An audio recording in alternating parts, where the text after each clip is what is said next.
eza 1h30 ya place nazalaka donc na commandé convoiturage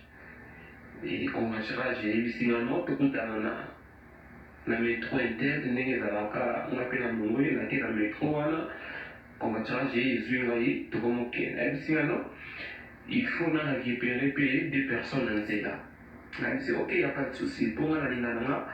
kofanda liboso te liboso ya voiture te nalinga nanga nsima nafanda nanga na nsima tozokende. Une demi-heure après chauffeur akomi place oyo esengelaki à récupérer 2 personnes oyo ayebisengaki il faut à récupérer 2 personnes na nzela nga mpe nalobi nanga ok ya pas de problème bato torécupéré na nzela ezalaki mwasi na mobali nzambe mobali afandi liboso mwasi afandi nanga na nsima na chauffeur tokoma continue nzela 15 minutes après namoni kaka chauffeur bavitre mosusu ezalaki na mwa kokita mais amatisi yango amati yango neti na rapidité bon je me suis dit bon eza hiver et tout ça là et puis na autoroute semi akanga bavitre musique ezalaki akati musique namoni kaka neti il y a quelque chose qui va pas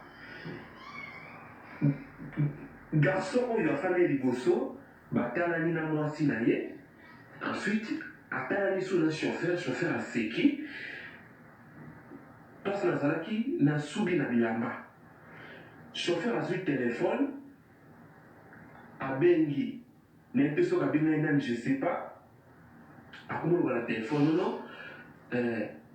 tout est prêt bango nakomogara ntango nakomogara na kati ya voiture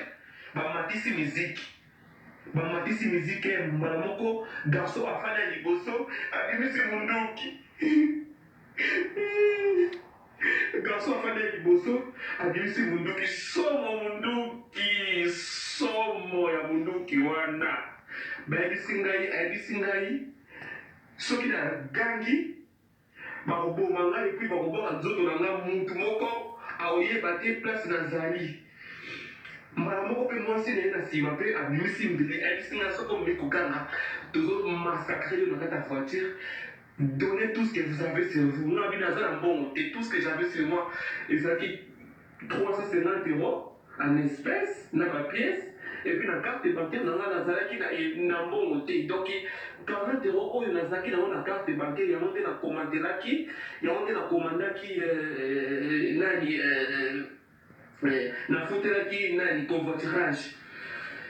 yaya mbala moko masuba ekiti ngai nabi nani yango alingi asalanga mabe naza na problème na mutu te balingi basalanga mabe pourquoi et puis mindele problème eza nini eza